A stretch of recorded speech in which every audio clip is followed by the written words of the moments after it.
Hey, what's going on, everyone? It's your boy, Ernest Dove, New York Mets Dove Report. I'm back trying to make an updated video. We'll call this one another weekly Mets prospect kind of weekly report. I want to try to break down a few players again from every level. I want to add in some specific information on a few players that I've literally learned even through this week, including today in the middle of the week. I want to bring that up to you. Obviously, thank you everybody so much for the thoughts and prayers for my dad, who's still hanging tough, doing what he does. So let me also want to just get back into the groove of things. I want to keep doing this content. I want to talk Mets prospects while everybody involved keeps fighting on that other end. Here I am doing my thing, back to the hugging. Let me get into some of the prospects. Let's jump right into AAA. Obviously, I just want to talk about some of the main arms and then some of the arms that I'm still trying to hype up for a couple of reasons. Got to start with Nolan McLean, who, as we speak, looks like he's doing his thing again on July 9th, doing really well in Syracuse. And I know everybody wants him to keep jumping up. I get it. You know how I am. So you know also I want my guys all the way up to the highest level as well. But kind of sounds like there's a couple of things still going on with Nolan McLean. Stats-wise, the walk rate is still a little high. I've seen some of the other stuff, even on social media and on X. As far as like splits for the right-handed McLean, facing lefties, the lefties are hitting 263 against him this year, and righties are hitting 160. There's a 100-point difference, so maybe there's also some things they're working on facing the opposing kind of bat hitter for the righty on lefty. Maybe always making some kind of adjustments at the minor league level, of course. Could be some of the things, but one thing I wanted to bring up too, like we have a little Clay Holmes situation going on in AAA for McLean. I looked it up, and sure enough, with runners in scoring position, opponents have a 116 batting average against Nolan McLean in Syracuse. Kind of feel like we remember that when Holmes was doing it at the major league level before recently. Pretty cool note, or of note with that. The other guy is, let's talk about Brandon Sproat again. You heard it from me now for weeks. Even in a recent videos in the last month, I said Brandon Sproat is still doing well, everyone.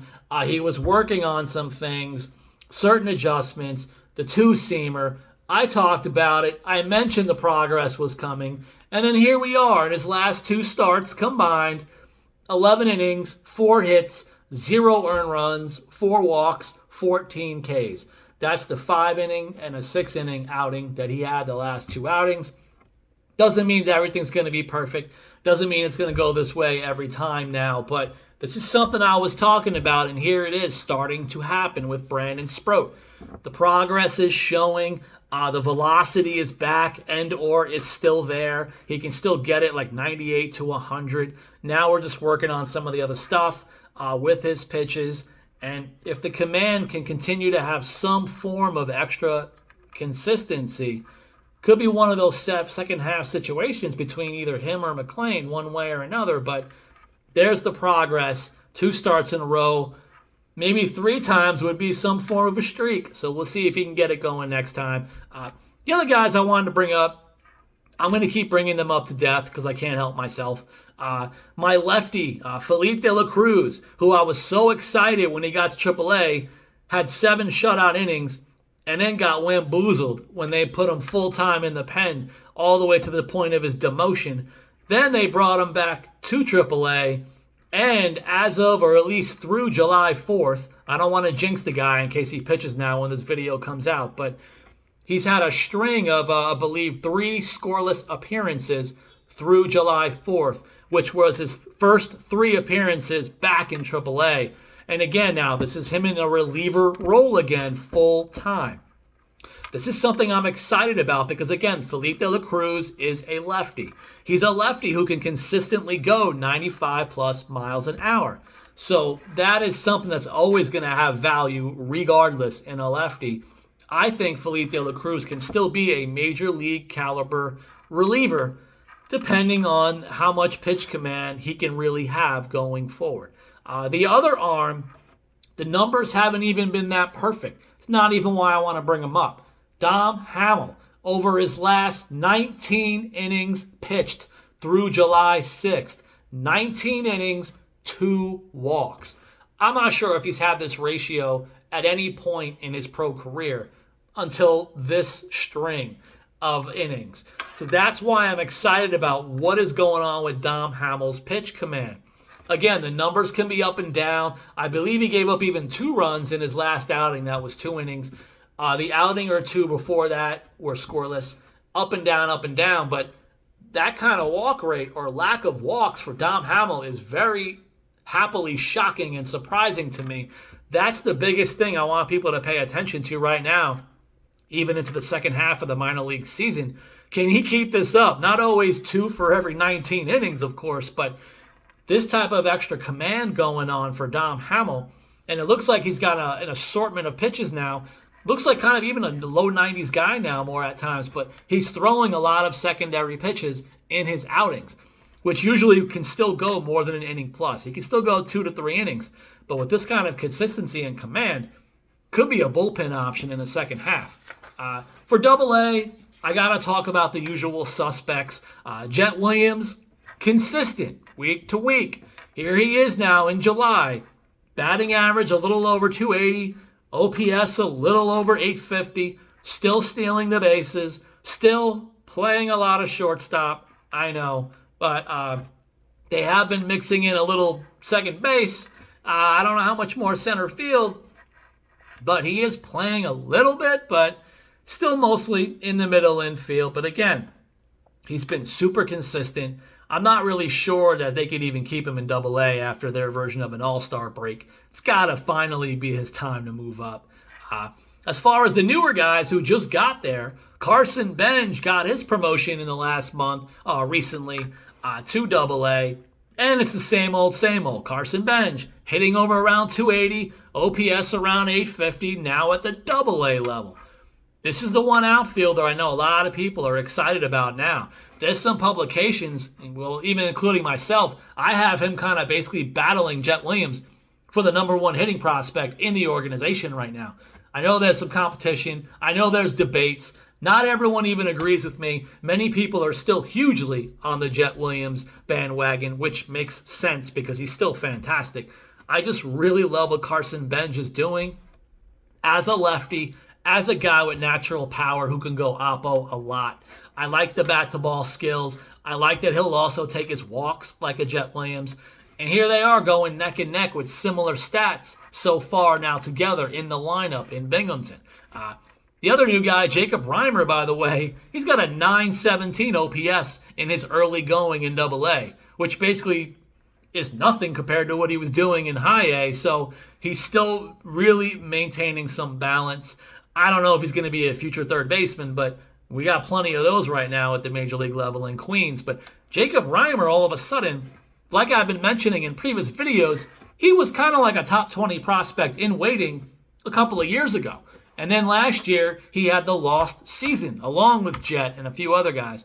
That lost season, maybe some people almost forgot about Jacob Reimer. And then, like it's been talked about in the offseason and spring, he's become the poster child of the hitting lab of the Mets. Yes, if you haven't watched these videos lately, there is a hitting lab for the Mets. And Jacob Reimer apparently is the minor league poster child of its success and what can be done with it. The other guys I want to mention, again, Nick Morabito, the Flash, still doing his thing, still steals a lot of bases. But here we are at the Double-A show me level, and Nick Morabito still is hovering around a 280 batting average. So this is one of those guys, they always worry about his hit tool without the home run power. But as I've mentioned in recent posts on X, even in my videos, I believe at this point, he's already approaching or has already beaten his career high for a season in doubles, and he's already done it right now before the first half in Double-A, more than he had last year all year. So there's a version of power with the doubles. He actually has, I believe, almost as many home runs right now than he had all last season. So Nick Morabito is showing the other tools now. But again, if he can contain and can consistently have this kind of batting average in Double-A, for a guy who can basically play all three outfield spots with that speed. He can almost be the outfield version of Luis Angel Acuna, for better or worse. People have different theories. People have debates and arguments about Acuna's value at the major league level. But here we are with Nick Morabito, who's been showing more of a hit tool in the minors, while also can he be a utility player, even if that was a backup plan as more of a floor, if he's a fourth outfielder, or if he's a roaming guy. Is he a Tyrone Taylor? Is he going to be like a version of Siri without Siri's power? There could be value in what Nick Morabito does. The other guy, speaking of power, Ryan Clifford, who basically hits a home run every other game at this point. I believe he's now leading the Eastern League in home runs because that Yankees bopper got promoted to AAA. So he's now the home run king of the Eastern League. I want to see how things continue to progress. Going into July 9th, Ryan Clifford was hitting 300 in July. I see him as a streaky hitter. Now he's hot again in July.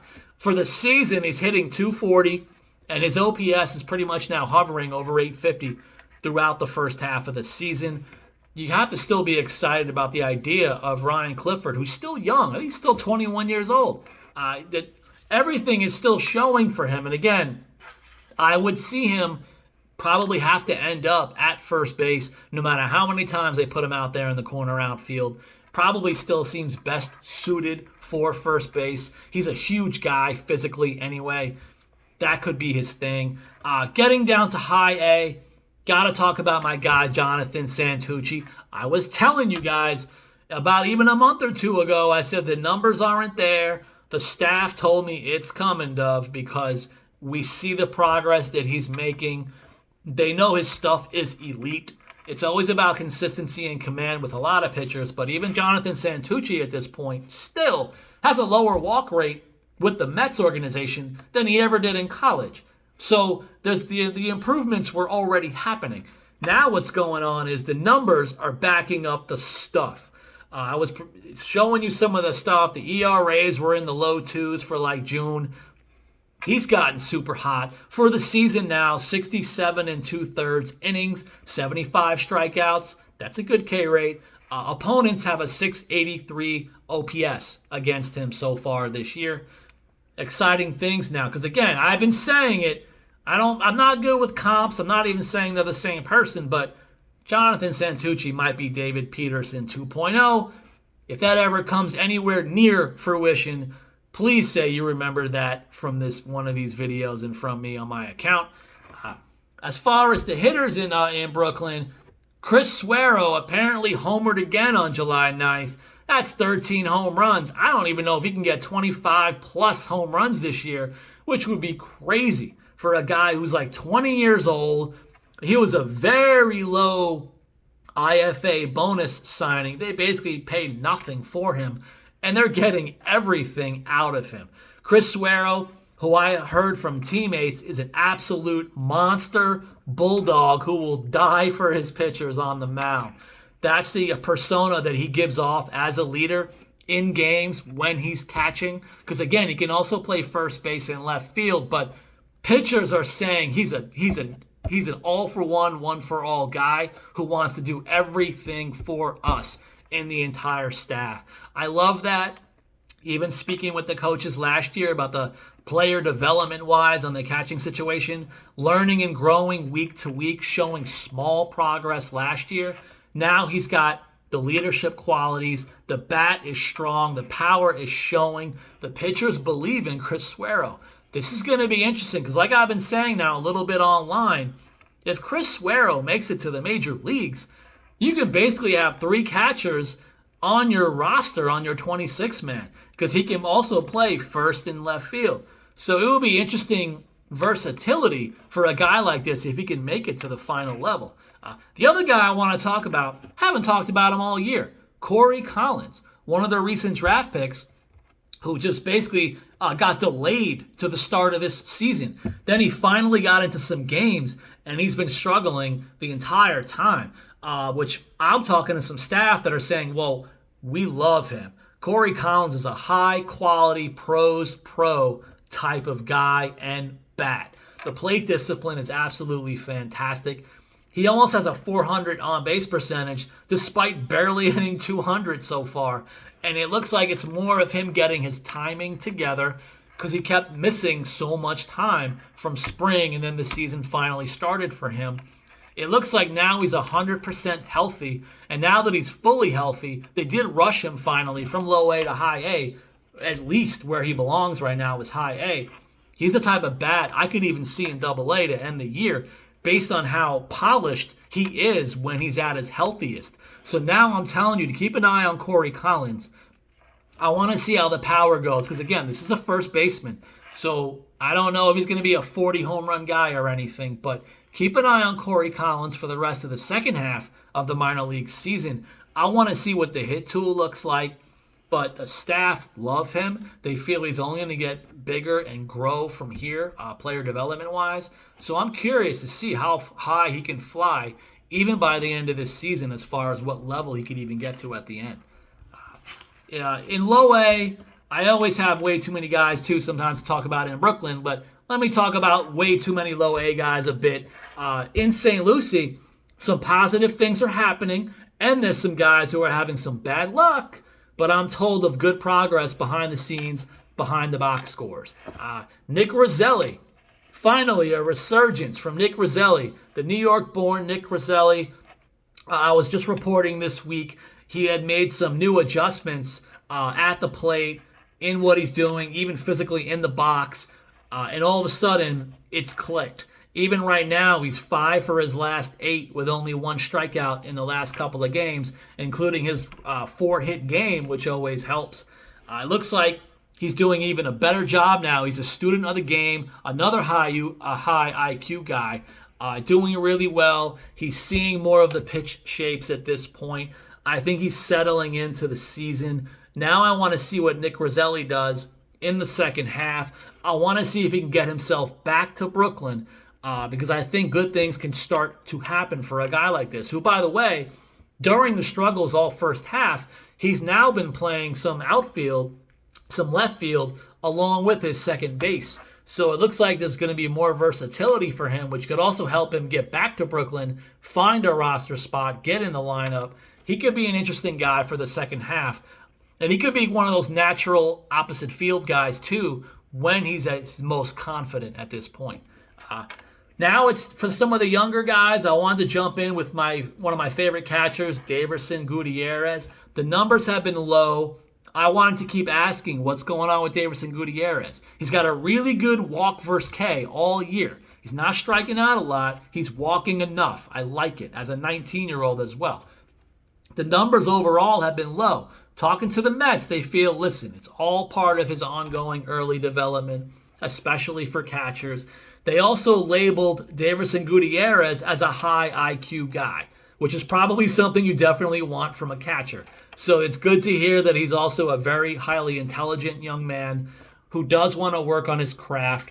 He doesn't take things too personally. When he takes his failures and he takes his successes, he's pretty good at balancing either one. Even when he makes some of the early errors he's been making in the field at catcher, it doesn't always have to affect his hitting or his play calling or his support for the pitchers.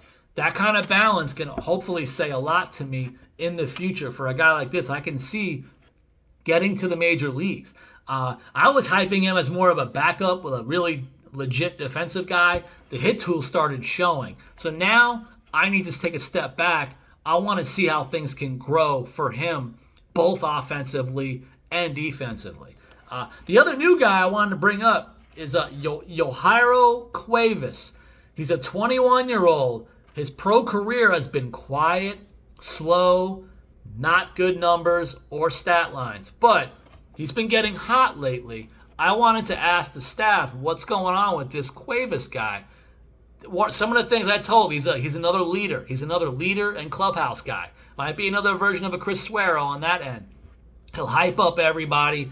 He is bilingual. He's very intelligent.